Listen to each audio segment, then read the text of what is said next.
2026, le luxe automobile européen n'est pas attaqué. Il est questionné. Le Porsche Macan électrique reste une référence émotionnelle, technique et dynamique. Mais face à lui, des modèles comme le Zeekr 7X montrent qu'il est désormais possible de proposer plus d'équipements, plus de technologie et plus d'espace pour beaucoup moins cher, même une fois toutes les taxes françaises intégrées. Ce n'est plus une guerre de slogans, c'est une confrontation de logique. Et pour la première fois depuis longtemps, le choix premium ne dépend plus uniquement du prestige, mais de ce que l'acheteur considère comme réellement valable pour son argent. Commençons par l'étalon. Tesla Model Y. En quelques années, le Model Y s'est imposé comme le SUV électrique familial le plus vendu en Europe. Pourquoi? Parce qu'il combine plusieurs forces difficiles à ignorer. Une efficience énergétique redoutable que peu d'adversaires réussissent à égaler. Un écosystème de recharge qui rassure encore aujourd'hui, notamment grâce au réseau Tesla, rapide et dense. Une notoriété presque culturelle qui dépasse l'automobile pour devenir un phénomène sociétal. En France, le Model Y se négocie généralement entre 42 000 et 50 000 euros TTC, selon les versions, les options et les évolutions tarifaires du moment. Et sur le papier, et souvent dans la réalité, ce prix le place pile au cœur du marché familial électrique. Le Model Y conserve des atouts indéniables. Son logiciel évolue constamment, avec des mises à jour qui apportent de nouvelles fonctions. Sa recharge est pratique. Son efficience impressionne encore. Et clairement, Tesla a été le pionnier qui a fait bouger le marché électrique européen. Mais à mesure que le modèle s'est démocratisé, certaines critiques s'installent dans le paysage. Finition intérieure inégale, parfois brouillonne selon les chaînes de production. Minimalisme à l'extrême, qui ne convainc pas tout le monde, surtout dans une voiture qui coûte souvent bien plus de 42 000 euros. Et cette image disruptive qui tend à se banaliser maintenant que le Model Y est partout. Le constat est simple. Tesla reste fort, mais certains aspects autrefois perçus comme avant-gardistes commencent à paraître datés ou au moins discutables. Et si l'alternative existait déjà?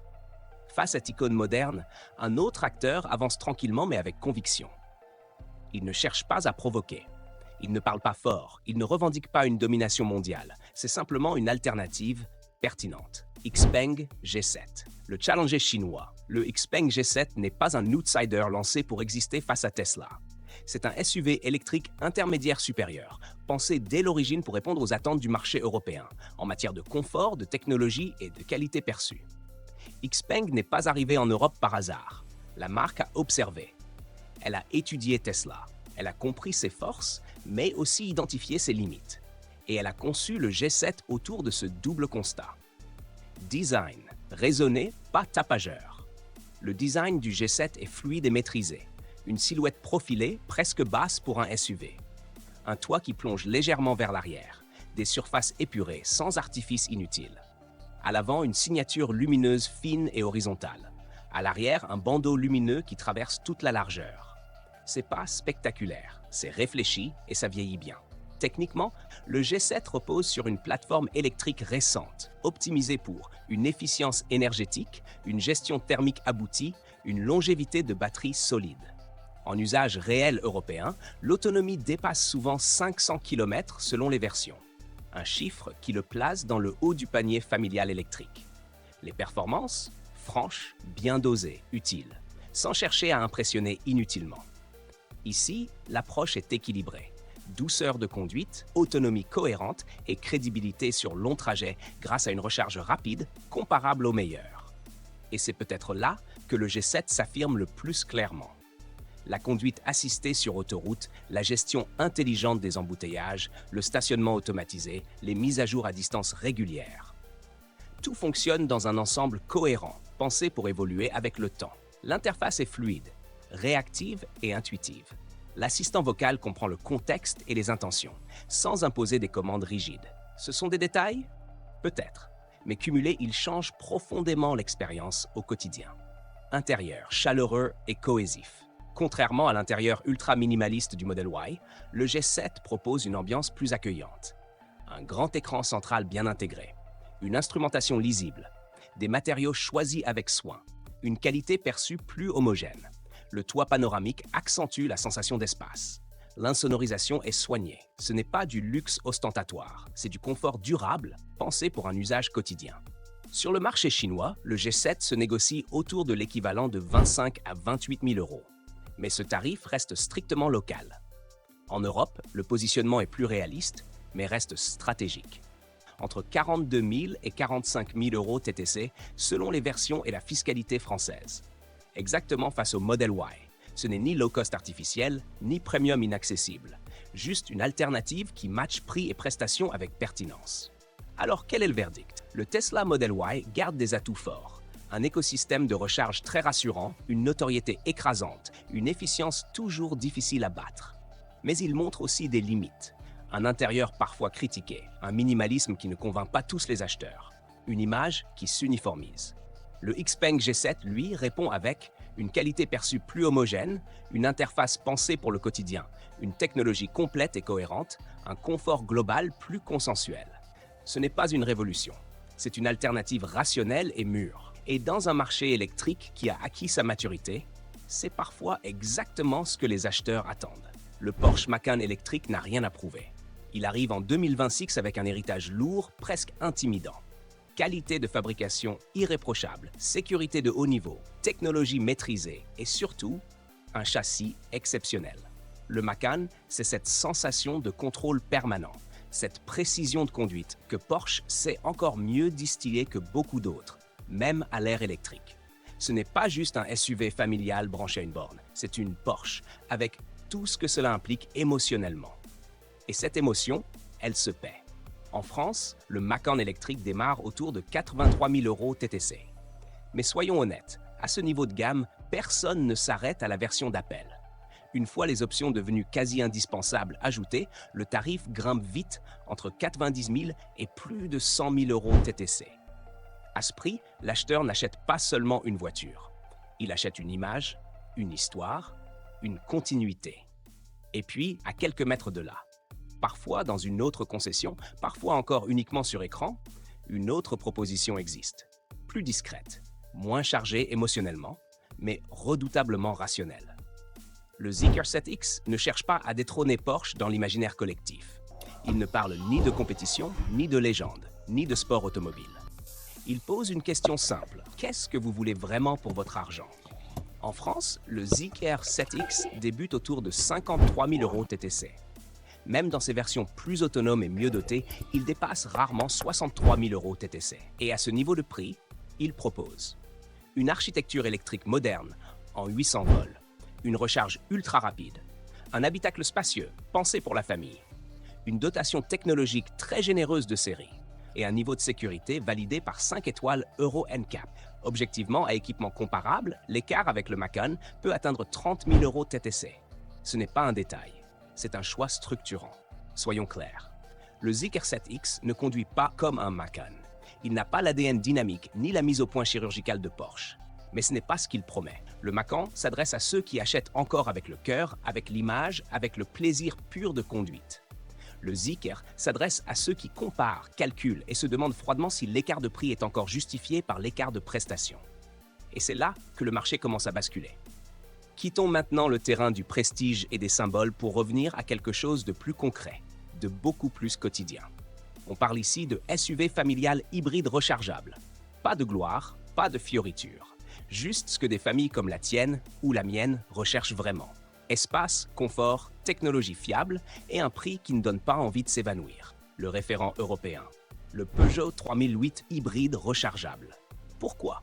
Parce qu'il a su construire au fil des années une réputation solide, un design valorisant et identifiable au premier coup d'œil, un châssis précis qui inspire confiance sur route, une image de marque forte en France et surtout, un réseau de concessionnaires ultra dense, prêt à rassurer l'acheteur dès la signature et plusieurs années après. Mais cette position a un prix. En France, à équipement comparable, le Peugeot 3008 hybride rechargeable dépasse rapidement les 45 000 euros TTC et il peut grimper bien au-delà selon les finitions et les options.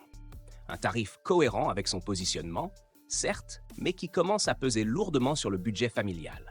Face à lui arrive un modèle qui ne hurle pas, ne clame rien à tout prix et refuse le bling-bling inutile. BYD Song Plus.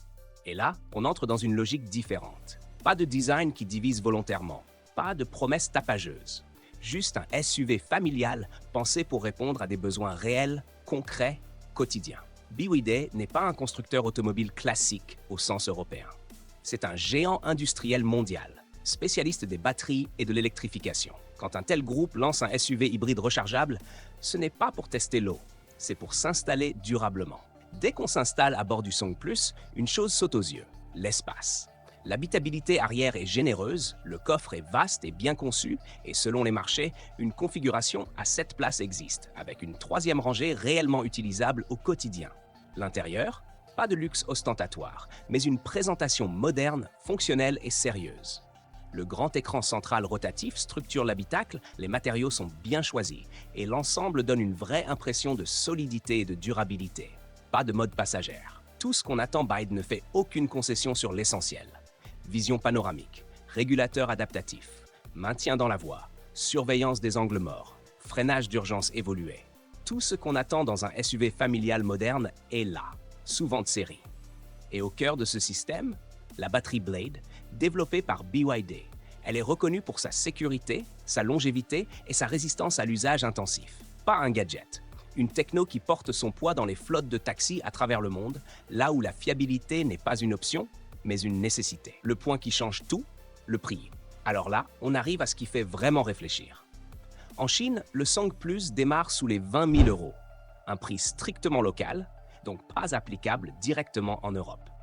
Mais une fois adapté au marché européen, la donne reste très agressive. Dans des pays comme les Pays-Bas ou les pays nordiques, il s'affiche autour de 35 000 €. Et en France, version hybride rechargeable, le BYD Song Plus débute aux alentours de 36 900 € TTC. À ce niveau de prix, la dotation est très riche. La technologie est éprouvée, l'autonomie électrique couvre largement les trajets quotidiens. Et le moteur thermique prend le relais naturellement pour les longs parcours. Le 3008 conserve un comportement routier affûté, une identité forte et un réseau rassurant. Le Song Plus oppose davantage d'espace, plus d'équipements de série, une batterie reconnue pour sa longévité et un prix nettement plus rationnel. Ce n'est ni une attaque, ni un procès d'intention. Juste une comparaison lucide. Le Song Plus ne cherche pas à être le plus statutaire. Il cherche à être le plus logique. Et en 2026, pour de nombreuses familles européennes, cette logique pourrait bien l'emporter. Sur l'habitude, sur l'image et peut-être même sur l'envie. On entre dans un territoire sensible. Un territoire historiquement verrouillé par les marques allemandes. Quand on parle de SUV électriques premium familiaux en Europe, les références sont connues, presque automatiques. BMW iX3, Audi Q6 e-tron, Mercedes EQE SUV. Des modèles qui ont imposé une recette éprouvée. Finition haut de gamme, confort de roulement soigné, sécurité irréprochable, image de marque solidement ancrée. En France, ces SUV évoluent généralement entre 65 et 75 000 € TTC selon les versions et les options. À ce prix, l'acheteur obtient une voiture bien construite, rassurante, avec un réseau dense et une expérience premium classique. Mais à équipement comparable, un constat revient de plus en plus souvent. Technologie parfois conservatrice, autonomie réelle en retrait, tarifs élevés pour des prestations qui évoluent lentement. Face à cette tradition, un constructeur avance sans bruit. Pas de clash, pas de discours provocateur, juste une obsession, l'expérience utilisateur. C'est NIO.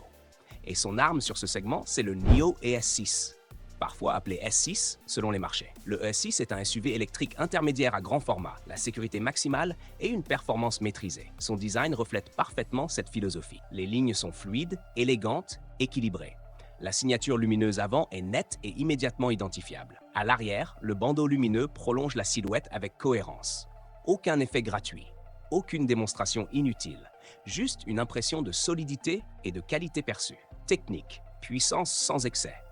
Sous la carrosserie, le ES6 propose selon les versions 2 moteurs électriques, une transmission intégrale, une puissance cumulée dépassant les 500 chevaux. Les accélérations sont franches mais jamais brutales.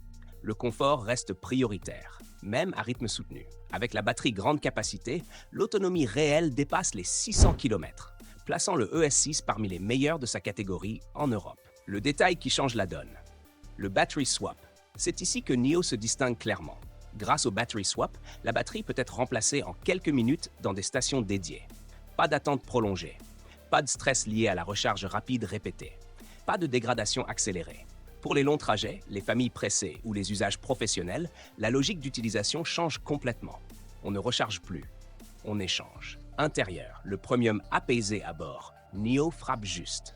Matériaux premium, dont du cuir recyclé de haute qualité. Planche de bord numérique panoramique. Affichage tête haute. Éclairage d'ambiance entièrement personnalisable. Un assistant intelligent ajuste automatiquement la température, la musique et la lumière selon les habitudes du conducteur. L'insonorisation est remarquable. Chaque trajet devient calme, fluide, reposant. Ici, le premium n'est pas démonstratif. Il est fonctionnel, réfléchi, apaisant. Le prix, là où tout se joue. En Chine, le ES6 débute autour de 42 000 €, prix strictement local. En Europe, les premiers marchés comme la Norvège affichent le modèle autour de 60 000 €. En France, une estimation réaliste situe le NIO ES6 entre 59 000 et 62 000 € TTC, selon les versions et options. Exactement dans la zone des SUV premium allemands. NIO a déjà démontré sa fiabilité, notamment sur les marchés nordiques. Batterie, électronique et logiciel affichent une stabilité solide, renforcée par des mises à jour à distance régulières. Le NIO S6 ne cherche pas à détrôner les SUV allemands sur le terrain de la tradition ou du prestige historique. Il propose une autre définition du premium. Un premium basé sur l'usage réel, sur la technologie utile, sur le confort quotidien, sur la praticité. Et en 2026, pour de nombreuses familles et professionnels européens, cette lecture du premium pourrait bien être la plus pertinente. Au sommet du luxe familial électrique européen, il y a aujourd'hui un modèle qui fait figure d'étalon absolu.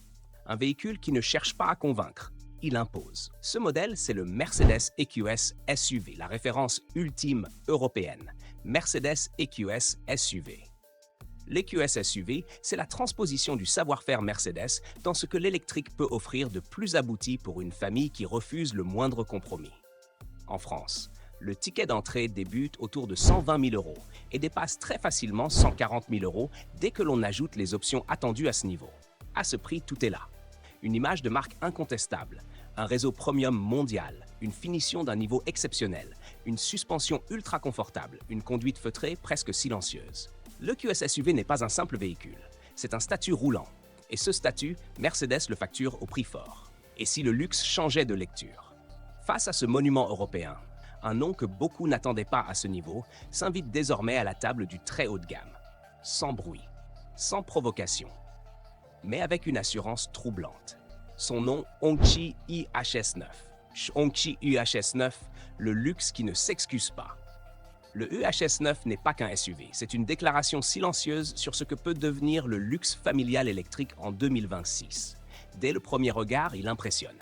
Par sa taille, sa prestance, sa présence sur la route. On a immédiatement le sentiment d'être face à un véhicule qui coûterait le double, voire plus. La calandre verticale chromée impose l'avant sans lourdeur. Les proportions sont massives mais équilibrées. Les teintes bicolores, champagne, bordeaux, bleu nuit, argent, renforcent la perception de luxe sans jamais tomber dans l'excès. Ce SUV ne cherche pas à se faire discret. Il assume son rang. À l'intérieur, Hongqi va très loin.